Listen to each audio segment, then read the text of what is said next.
जैसे ही movie start होती है हमें दो स्कूल बसेस दिखाई जाती हैं। उनमें कुछ फीमेल स्टूडेंट्स थी। उनमें से एक स्टूडेंट का नाम मित्सुको था। वो अपनी डायरी पर कुछ लिख रही होती है तो उसकी फ्रेंड्स उसे कहती हैं कि क्या तुम हर वक्त लिखती रहती हो, तुम हमारे साथ एंजॉय क्यों नहीं कर रही हो। जैसे ही वो उनकी बातों पर ध्यान देती है तो उसका पेन नीचे गिर जाता है और वो अपना पेन उठाने के लिए झुकती है यानी बेंड होती है। लेकिन उसी दौरान कोई तेज सी चीज आती है और दोनों बसेस को काट देती है, जिसकी वजह से सब लड़कियां दो हिस्सों में कट जाती हैं। मित्सुको जब ऊपर उठती है तो वो बहुत हैरान होती है कि ये क्या हुआ, क्योंकि ये नीचे झुकी हुई थी तो ये बच चुकी थी। लेकिन वो काफी डर जाती है और बस से बाहर निकलकर भागने लगती है। और वो तेज चीज तेज हवा थी जो सबको काट रही थी। हवा इसके पीछे भी पड़ जाती है और मित्सुको तेजी से भागने लगती है। भागते भागते इसे चार लड़कियां दिखाई देती हैं। वो उन सबसे कहती है कि झुक जाओ ताकि तुम्हारी जान बच जाए। लेकिन जब तक वो उसकी बात समझ पाती, हवा उनमें से 3 लड़कियों को काट देती है और एक लड़की को मित्सुको बचा लेती है। फिर इन्हें वहाँ पर कुछ साइकिलिस्ट लड़कियां नजर आती हैं। उनको भी ये बचाने की कोशिश करती हैं, लेकिन इससे पहले कि ये लोग उन तक पहुँच पाते, हवा उनको भी काट देती है और इसी दौरान वो लड़की भी मारी जाती है। मित्सुको बहुत डर जाती है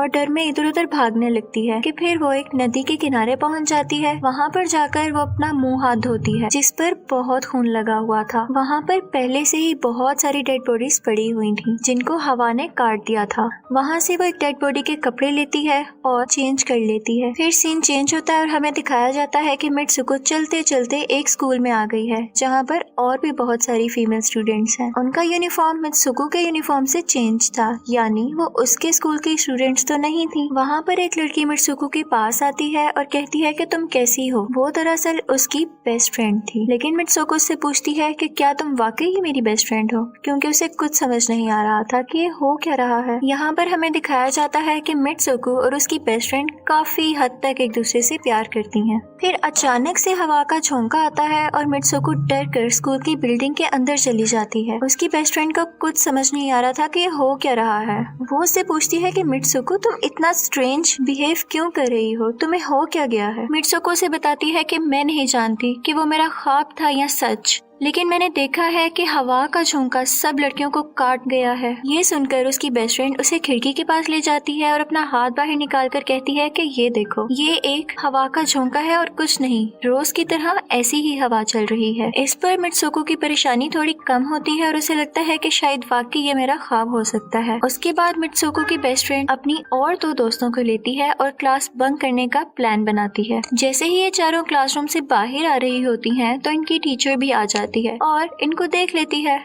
लेकिन ये चारों वहाँ से तेजी से भाग जाती हैं और इनकी टीचर पीछे ही रह जाती है। वो चारों भागते भागते एक लेक पर आ जाते हैं। वहाँ पर मित्सुको की बेस्ट फ्रेंड बाकी फ्रेंड्स को भी उसके ख्वाब के बारे में बताती है। तो उनमें से एक लड़की भाग जाती है और कहती है कि हो सकता है कि ये सच हो, जैसे मिरर वर्ल्ड होती है और वहाँ पर सब कुछ इस दुनिया से ऑपोजिट यानी उल्टा होता है। और ये कहते ही वो लेक में एक पत्थर फेंकती है और कहती है कि देखो, यहाँ तो मैंने पत्थर फेंका है, लेकिन हो सकता है कि दूसरी दुनिया में मैंने ऐसा ना किया। फिर अचानक से हमें दिखाया जाता है कि उनमें से एक लड़की को मगरमच्छ खा लेता है। लेकिन फिर वही फ्रेंड उनसे कहती है कि देखो, मैंने कहा था ना कि जो इस दुनिया में होता है वो उस दुनिया में नहीं होता और जो उस दुनिया में हो रहा है वो इस दुनिया में नहीं हो सकता। तो इसको भी उसी दुनिया में मगरमच्छ ने खाया है और यहाँ पर ये देखो बिल्कुल सेफ है और ये सिर्फ हमारा ख्याल था। उसी लेक के पास हमें एक बेड यानी बिस्तर लगा हुआ दिखाया जाता है। वो चारों लड़कियाँ उस पर से तकिए उठाकर एक दूसरे पर मारने लगती हैं और फिर हमें दिखाया जाता है कि दूर खड़ी 2 लड़कियां इनको देख रही होती हैं। उनमें से एक ब्राइड बनी हुई होती है और इनफैक्ट उन 2 लड़कियों ने आपस में शादी कर ली थी। फिर उनमें से उनको एक फ्रेंड बताती है कि हमें कुछ ऐसा करना होगा जो उस दुनिया में इम्पॉसिबल हो, क्योंकि हमारी किस्मत तो लिखी जा चुकी है और हम ही इसको बदल सकते हैं। फिर ये सब स्कूल वापस आ जाते हैं और नेक्स्ट लेक्चर लेने के लिए क्लास में चले जाते हैं। लेक्चर लेते हुए मित्सुको को जमीन पर एक तकिया पड़ा हुआ दिखाई देता है। वो उसे उठाने के लिए झुकती है कि उसी दौरान उनकी टीचर पूरी क्लास पर फायरिंग स्टार्ट कर देती है और जैसे ही वो तकिया उठाकर ऊपर देखती है तो उसकी क्लासरूम की सब लड़कियां मर चुकी होती हैं और यहाँ पर एक बार फिर से वो बच गई थी जैसे उसने अपने ख्वाब में देखा था। मित्सुको की टीचर उसके पास आती है और कहती है तुम्हारी हिम्मत कैसे हुई क्लास बंक करने की, अब तुम भी नहीं बच सकोगी। लेकिन इसके साथ ही उसकी बाकी 2 फ्रेंड्स भी आ जाती हैं और वो उसे वहाँ से लेकर भाग जाती हैं। लेकिन दूसरी टीचर उसकी उन दोनों फ्रेंड्स को भी मार देती है। जितने भी स्टूडेंट्स की जान बच गई थी मित्सुको उनके साथ बाहर भागती है, लेकिन स्कूल की टीचर्स मुसलसल उन पर फायरिंग कर रही थी। जैसे ही वो वहाँ से निकलती हैं तो जो बाकी बची हुई स्टूडेंट्स होती हैं हवा उनको काट देती है। मित्सुको यहाँ पर फिर से अकेली रह गई थी और इसके बाद वो भागकर एक रश वाली जगह पर आ जाती है और फिर पुलिस स्टेशन जाती है। वो वहाँ पर सब कुछ बता रही होती है, लेकिन जब वो फीमेल पुलिस ऑफिसर ये सब सुनती है तो वो कहती है कि तुमने कपड़े तो स्टूडेंट्स वाले नहीं पहने हुए। वो उसको शीशा दिखाती है तो वो बिल्कुल चेंज लड़की बन चुकी होती है और लोग उसे मित्सुको के नाम से नहीं बल्कि किसी और नाम से बुला रहे थे। यहाँ पर दिखाया जाता है कि उसकी शादी होने वाली थी, तो वही पुलिस ऑफिसर उसे उसकी शादी के लिए ले जाती है और आसपास के लोग उसको कांग्रेचुलेट कर रहे थे। जैसे ही वो लोग चर्च पहुँचते हैं तो मित्सुको की बेस्ट फ्रेंड भी वहाँ पर ही होती है। उससे पूछती है कि ये सब क्या हो रहा है, तो उसे कहती है कि अभी खामोश रहो, हम किसी के कंट्रोल में हैं, बस जैसा मैं कहूँ तुम वैसा ही करो। और ये कहते ही वो उसे उसका वेडिंग ड्रेस पहनाती है और कहती है कि अब तुम चली जाओ। वो अपनी वेडिंग सेरेमनी के लिए आगे बढ़ती है तो सब लड़कियां उसका मजाक उड़ाने लगती हैं, तो उसकी बेस्ट फ्रेंड एक एक करके सबको मारने लगती है, लेकिन सब लड़कियां उसे फिर भी बुली करना नहीं छोड़ती। जैसे ही वो आगे बढ़ती है तो उसके ग्रूम की जगह एक बॉक्स पड़ा होता है और जैसे ही वो बॉक्स खुलता है तो उसमें से एक खौफनाक पिग बाहर आता है। मित्सुको उसे देख के डर जाती है और एक टूटी हुई बोतल से उस पर अटैक कर देती है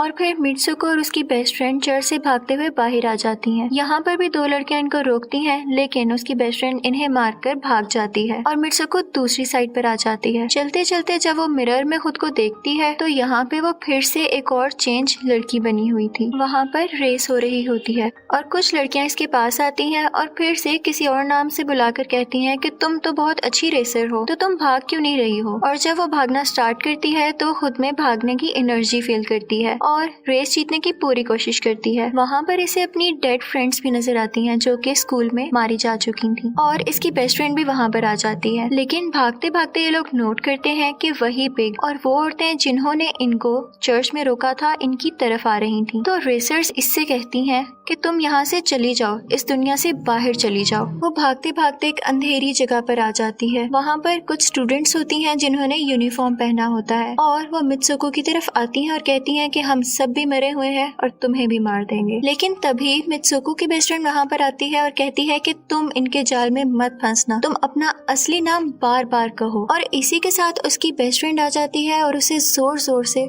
मित्सुको मित्सुको कहकर पुकारने लगती है और इसी के साथ वो अपने असली रूप यानी मित्सुको की शक्ल में वापस आ जाती है। इसके साथ ही उसकी बेस्ट फ्रेंड उसे अपने हाथ में लगी हुई वायर्स दिखाती है और उससे कहती है कि प्लीज मेरी ये वायर्स खींच दो ताकि मैं इस दुनिया से बाहर आ सकूं। लेकिन उसे डर था कि कहीं ये वायर्स खींचने से इसकी जान न चली जाए और क्योंकि वो उससे बहुत प्यार करती थी तो वो उसकी वायर्स नहीं खींचना चाहती थी।